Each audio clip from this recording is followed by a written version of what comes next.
দেখুন নতুন রূপে অনুরাগের ছোঁয়া। লাস্ট 2 সপ্তাহে অনুরাগের ছোঁয়া টিআরপি কমে গিয়েছে।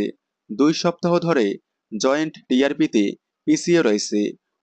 অনুরাগের ছোঁয়ার আগে স্লট টিআরপিতে পিছিয়ে পড়ায় অনুরাগের ছোঁয়াও টিআরপিতে একটু পিছিয়ে পড়েছে।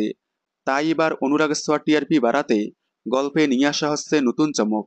সম্প্রতি ধারাবাহিকে বাদ দেওয়া হলো ধারাবাহিকের অন্যতম গুরুত্বপূর্ণ চরিত্র লাবণ্য সেনগুপ্ত। মৃত্যু দেখিয়ে তার চরিত্রটি বিদায় দেখানো হলো। তাছাড়াও ধারাবাহিক থেকে বিদায় দেখানো হলো চারু এবং সাক্ষ্যদীপকে। তবে এবার গল্পের নতুন মোড় এনে ধারাবাহিকে আবারও নিয়ে আসা হলো প্রধান খলনায়িকা মিশকা সেনকে। আবারও মিশকা নতুনভাবে নতুন রূপে সূর্য দীপার জীবনে ফিরে আসতে চলেছে, যা সম্প্রতি পর্বেই একটু ঝলক দেখা গেল। মিশকার ট্রাকে অনুরাগের ছোঁয়া টিআরপি বাড়ায়, তাই মিশকাকে আবারও ধারাবাহিকে নিয়ে আসা হলো। এবার দেখা যাক মিশকার ট্রাকে টিআরপি কতটা বাড়ে।